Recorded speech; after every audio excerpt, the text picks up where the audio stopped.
Good morning students. मैं doctor Swati Sharma government college Jaipur से।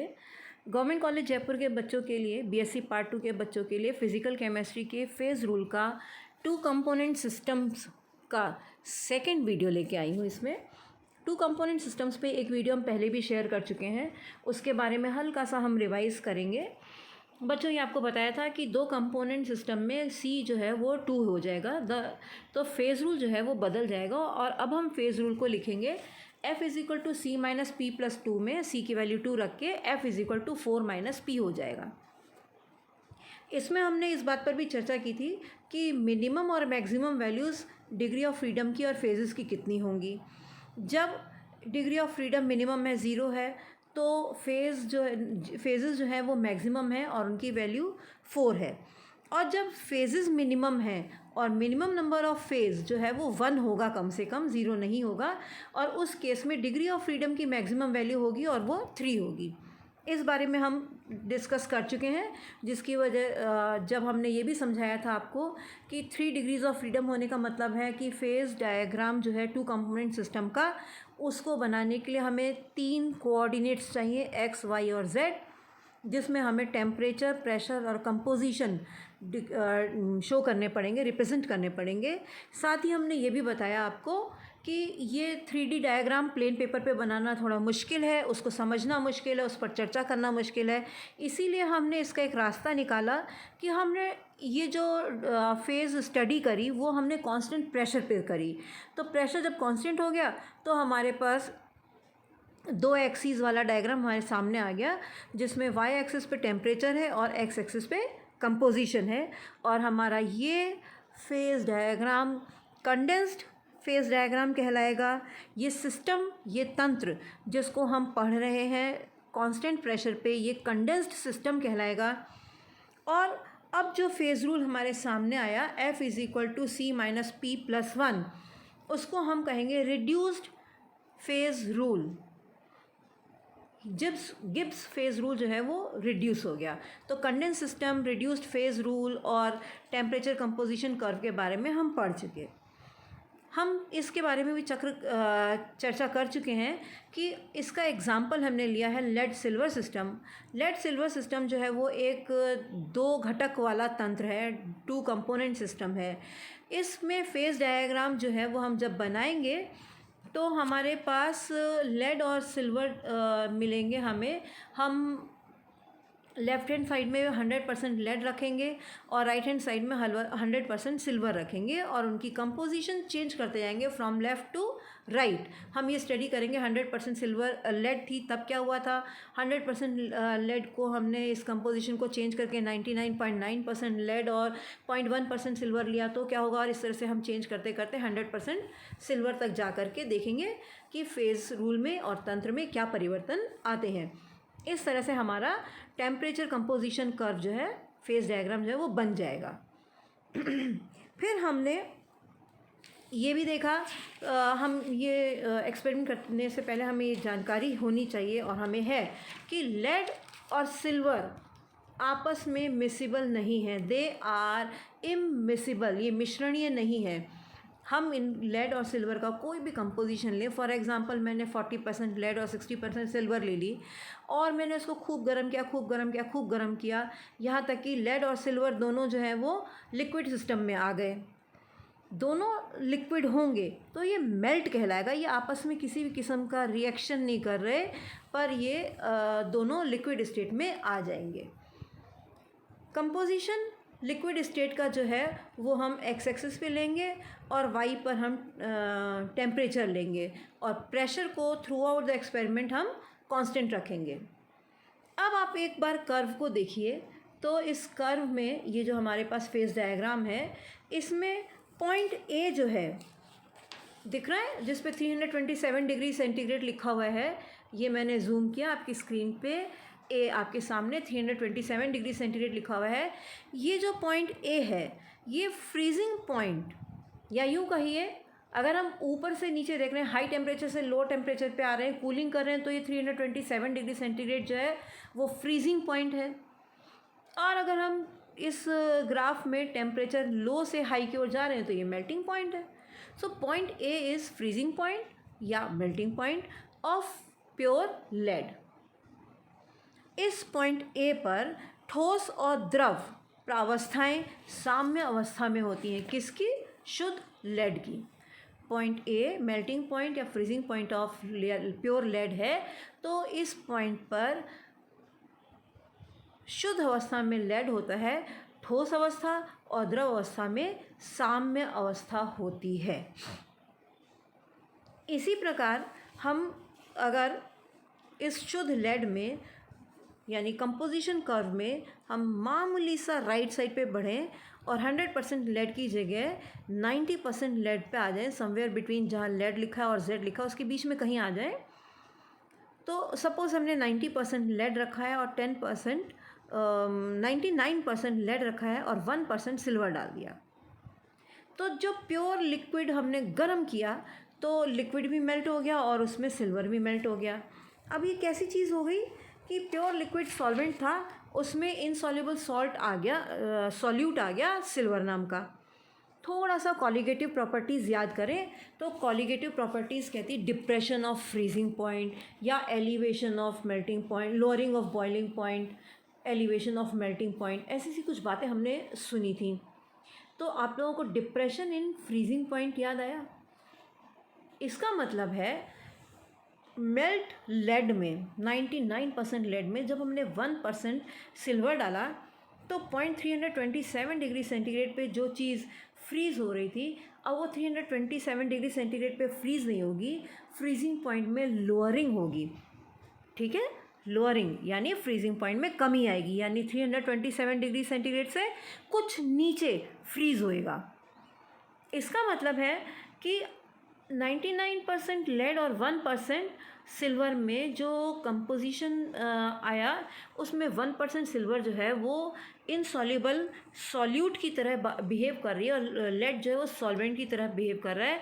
और कॉलिगेटिव प्रॉपर्टीज़ को ध्यान में रखेंगे कि डेल्टा TF फ्रीजिंग पॉइंट में चेंज जो कि डिप्रेशन है, कमी, तो कमी जो है फ्रीजिंग पॉइंट में, लेड के फ्रीजिंग पॉइंट में जो कमी है is directly proportional to number of moles of solute, यानी कि सिल्वर। जितना हम सिल्वर डालेंगे उतनी मात्रा में डिप्रेशन इन फ्रीजिंग पॉइंट होगा। तो अब 327 डिग्री सेंटीग्रेड पे फ्रीज़ ना होकर के वो कुछ निचले तापमान पे 325, 324 व्हाट्सएवर, ये एस्टिमेट है, फ्रीज़ होगा और हमारे पास एक दूसरा पॉइंट आ जाएगा जो कि 327 से थोड़ा नीचे होगा और कंपोजिशन जो है वो 99 और 1% वाली होगी। इस कंपोजिशन को हम और चेंज करें, 98% सिल्वर रखें और 98% लेड रखें और 2% सिल्वर रखें तो ये फ्रीजिंग पॉइंट और नीचे हो जाएगा। तो जो हमारा नेक्स्ट पॉइंट है वो एक्स एक्सिस में कंपोजिशन में थोड़ा राइट साइड को शिफ्ट हो जाएगा और टेम्परेचर वाई कंपोजिशन में थोड़ा वाई एक्सिस पे थोड़ा नीचे हो जाएगा।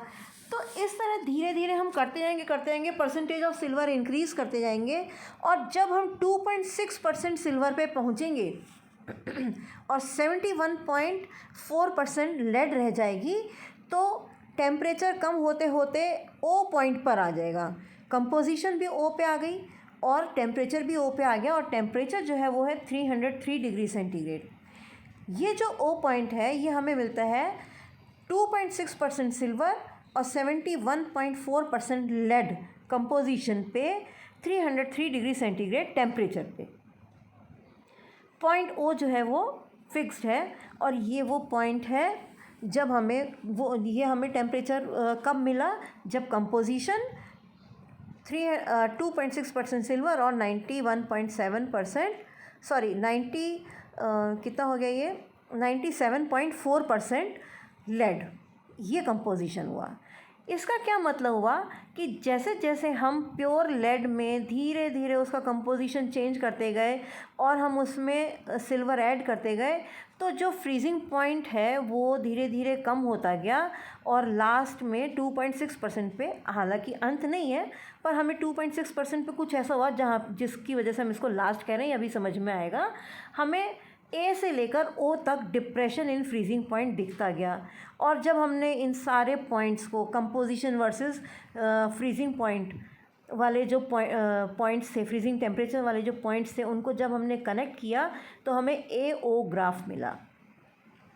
AO कर्व जो है वो है लिक्विडस कर्व, इसको हम लिक्विडस कर्व कहते हैं। हालांकि लिक्विडस कर्व के बारे में भी मैं एक बार और बताऊंगी आगे, पर फिलहाल ये कर्व हमें कैसे मिला है, फ्रीजिंग पॉइंट्स नोट किए हमने डिफरेंट कंपोजिशंस वाले different compositions of lead and silver के मेल्ट बनाए, उनको कूल डाउन किया, उनके फ्रीजिंग पॉइंट्स नोट किए।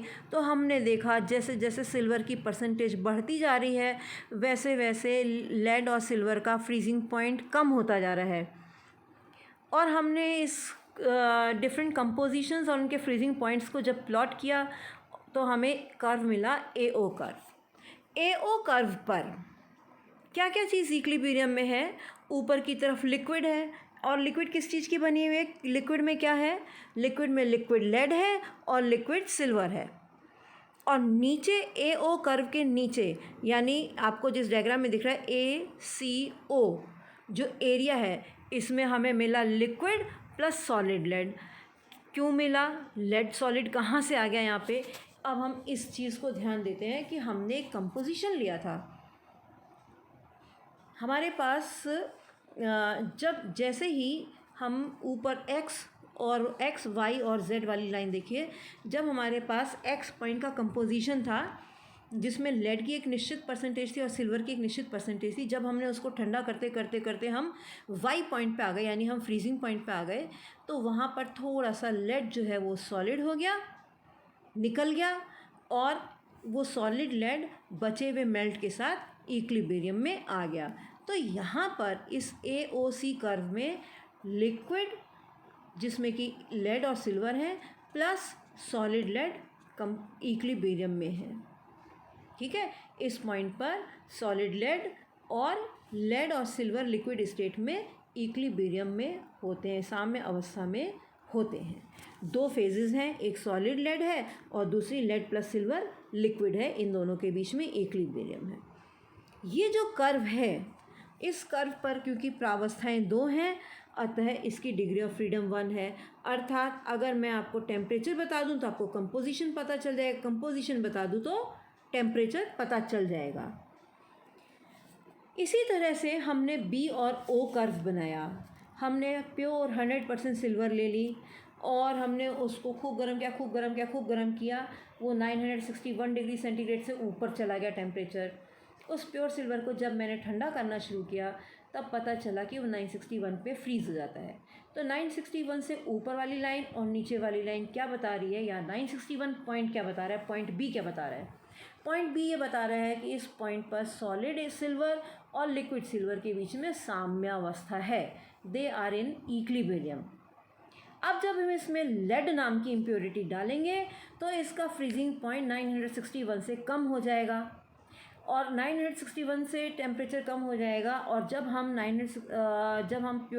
लेड में सिल्वर में लेड नाम की इम्प्योरिटी डालते हैं, जो हमें पर्टिकुलर कंपोजिशन प्राप्त होता है। उदाहरण के लिए ले लीजिए कि हमारे पास 90 ग्राम सिल्वर है और 10 ग्राम लेड है, तो फ्रीजिंग पॉइंट 961 डिग्री से चेंज हो जाएगा। कंपोजिशन में भी आप थोड़ा सा लेफ़्ट साइड में सरक जाएंगे, और टेम्परेचर भी जो है वो 961 से थोड़ा सा नीचे आ जाएगा, और इस तरह कंपोजिशंस चेंज करते चलेंगे। अच्छा, ये जब डिफरेंट 90+10 कंपोजिशन वाला जो मेल्ट है, जब आप उसको ठंडा करेंगे तो जब वो ठंडा होते इस O और B कर्व से जहाँ भी टकराएगा वहाँ पर सॉलिड जो है वो सिल्वर थोड़ा सा सेपरेट हो जाएगा, और उस कर्व पे जो है वो उस कर्व पे किस चीज़ में इक्विलिब्रियम होगा, सॉलिड सिल्वर में और लिक्विड में। लिक्विड में क्या क्या है, लेड एंड सिल्वर। इसी तरह से आपको ये B से लेकर O तक कर्व मिलेगा। B से O कर्व बिल्कुल वैसा ही है जैसा A से O कर्व बताया था। B O कर्व में अब 90 और 10 से और आगे बढ़ जाए, जहाँ पे हमारे पास 80% सिल्वर है, 20% लेड है, तो उसमें फ्रीजिंग पॉइंट जो है वो और कम हो जाएगा। इस तरह से परसेंटेजेस चेंज करते जाएंगे तो हम देखेंगे कि दोनों का जब हम मेल्ट बना के फ्रीज़ करते हैं तो उनके फ्रीजिंग पॉइंट्स धीरे धीरे इंक्रीजिंग परसेंटेज ऑफ लेड के साथ साथ कम होते जाते हैं, डिक्रीज़ होते जाते हैं, और वो कर्व BO बन जाता है। और किसी भी कंपोजिशन को कहाँ से कहाँ तक 0% लेड और 100% सिल्वर में लेड की परसेंटेज बढ़ाते जा रहे हैं, और हम उस डिफरेंट कंपोजिशंस को हीट करके मेल्ट में कन्वर्ट करके जब हम फ्रीज़ करते हैं तब हम ये देखते हैं कि सिल्वर जब फ्रीज़ करते करते, जब कूलिंग करते करते टेम्परेचर जो है इस BO कर्व पे टकराता है, तो वहाँ पर सॉलिड सिल्वर सेपरेट हो जाता है और लिक्विड जो है वो थोड़ा सा डिफरेंट कंपोजिशन वाला लिक्विड बच जाता है। और वो जो लिक्विड है उसमें लिक्विड में होता है लिक्विड स्टेट में लेड और लिक्विड स्टेट में सिल्वर। इस तरह से हम ये कर्व्स बनाने के लिए क्या करते हैं, हम इन कर्व्स को बनाने के लिए एक कंटेनर में, ओपन कंटेनर लेंगे क्योंकि प्रेशर कांस्टेंट रखा है 1 एटमॉस्फेरिक प्रेशर, तो हम उस कंटेनर में हम सिल्वर और लेड के डिफरेंट कंपोजिशंस लेते हैं। हम एक बार 99% सिल्वर और 1% लेड लेंगे, उसको खूब गर्म करेंगे, वो लिक्विड कन्वर्ट हो जाएगा, लिक्विड में कन्वर्ट हो जाएगा। फिर उसको जब हम ठंडा करेंगे तो कोई एक टेम्परेचर ऐसा आएगा जिसमें सॉलिड सिल्वर सेपरेट हो जाएगी, और वो सॉलिड सिल्वर उस लिक्विड मेल्ट के साथ इक्विलिब्रियम में आ जाएगी, और वो इक्विलिब्रियम में लिक्विड जो है मेल्ट जो है वो होता है लेड और सिल्वर का। फिर इसी तरह से दूसरा पॉइंट लें कोई भी, तो उस दूसरे पॉइंट को लेने के लिए क्या करना पड़ेगा, डिफरेंट कंपोजिशन लेना पड़ेगा। पिछली बार हमने 99 लिया था, इस बार हम 90 और 10 ले लेते हैं। एग्जांपल के लिए 90% सिल्वर ले ली, 10% लेड ले ली, उसको कंटेनर में खूब गर्म किया, उसको पूरा लिक्विड में कन्वर्ट कर दिया। उस लिक्विड में liquid lead plus liquid silver होगा। अब जब आप उस मेल्ट को ठंडा करेंगे तो टेम्परेचर डिक्रीज़ होते कहीं BO कर्व के किसी पॉइंट पे, किसी टेम्परेचर पे वो टकराएगा। जहाँ वो उस कर्व वाला टेम्परेचर आएगा वहाँ पे फिर थोड़ी सी सिल्वर जो है वो सॉलिडिफाई हो जाएगी, और मेल्ट में क्या बचेगा, लिक्विड सिल्वर और लिक्विड लेड। तो ये जो एरिया, ट्रायंगुलर एरिया है BDO, इसमें इक्विलिब्रियम है solid silver plus melt liquid में सिल्वर और लेड का लिक्विड। ठीक है, तो ये हमारे पास कर्व बन जाते हैं BO और AO। अब ये जो कर्व्स हैं AOB, इसको लिक्विडस कहते हैं, और ये जो लाइंस बनी ACOD और B, ये कहलाती हैं सॉलिडस कर्व्स। हमारे पास 4 एरिया बने हुए हैं। एक बना हुआ है ऊपर इस AOB लिक्विडस कर्व के ऊपर, जिसमें लेड और सिल्वर लिक्विड स्टेट में है। फिर हमारे पास एरिया है AOC, उसमें liquid plus solid lead equilibrium में है। दूसरा एरिया है हमारे पास BOD, जिसमें solid silver plus liquid melt equilibrium में है। अब ये जो नीचे एक और एरिया बना है जिसके बारे में हमने बात ही नहीं करी, वो एरिया है CO और D लाइन के नीचे। COD लाइन में O पॉइंट से अगर हम एक वर्टिकल लाइन खींचे, उसके लेफ़्ट में सॉलिड लेड जो शुरू से सेपरेट हो रहा था वो, प्लस वो जो लिक्विड मेल्ट था वो इस COD लाइन जो कि हॉरिजॉन्टल लाइन है 303 डिग्री सेंटीग्रेड पर, उस 303 डिग्री सेंटीग्रेड से जैसे ही टेम्परेचर कम होता है वैसे ही सॉलिड लेड तो पहले भी था, CO लाइन के ऊपर भी था, CO लाइन के नीचे भी है। पर अब अंतर क्या है, वो जो ऊपर लिक्विड मेल्ट था ना, वो मेल्ट जिसमें लिक्विड सिल्वर थी और लिक्विड लेड था, वो मेल्ट सॉलिडिफाई हो जाएगा, एज सच सॉलिडिफाई हो जाएगा, सॉलिड लेड और सॉलिड सिल्वर बन जाएगा। यानी सॉलिड लेड जितना भी पहले सेपरेट हुआ था वो, प्लस जो लिक्विड मेल्ट था वो लिक्विड मेल्ट ना होकर के सॉलिड मेल्ट हो जाता है बिना किसी कंपोजिशन में चेंज के। इसको एक बार फिर समझाती हूँ। X, Y और Z लाइन पे जब हम X से Y पे आए, मान लीजिए कोई भी उदाहरण ले लेते हैं कि 98% लेड और 2% सिल्वर थी। लेड जितना भी सॉलिडिफाई हुआ हो गया। अब यहाँ पे जो 98% सिल्वर और 2% लेड है, वो जो मेल्ट है वो वाई से लेकर के लाइन सी ओ पे जितना भी उस मेल्ट लिक्विड परसेंटेज थी वो एज सच सी ओ लाइन से नीचे सॉलिड में कन्वर्ट हो जाएगा। जब वो लिक्विड है हम उसको मेल्ट कह रहे हैं, जब वो सॉलिड हुआ है हम उसको यूटेक्टिक कह रहे हैं। यूटेक्टिक का मतलब क्या है ये देखते हैं। हमारे पास कर्व से ए ओ और बी ओ, पॉइंट ओ जो था वो पॉइंट ओ के बाद जो है ओ जो है 303 डिग्री सेंटीग्रेड पे आया और 2.6% सिल्वर और रिमेनिंग 97.4% लेड पे आया। इसका मतलब है जब हम कंपोजिशन चेंज करते करते 97.4% लेड लेके और 2.6% सिल्वर लेके जब हमने मेल्ट बनाया, खूब हीट किया, खूब हीट करके हमने उनको लिक्विड में कन्वर्ट कर दिया। इस लिक्विड को जब हमने फ्रीज़ किया तो फ्रीज़ करते गए तो जैसा पहले के कंपोजिशंस में हो रहा था कि सॉलिड लेड सेपरेट हो रहा था और वो अपने लिक्विड के साथ इक्विलिब्रियम में था, अपने लिक्विड नहीं, लिक्विड मेल्ट के साथ इक्विलिब्रियम में था, वैसा यहाँ नहीं हुआ।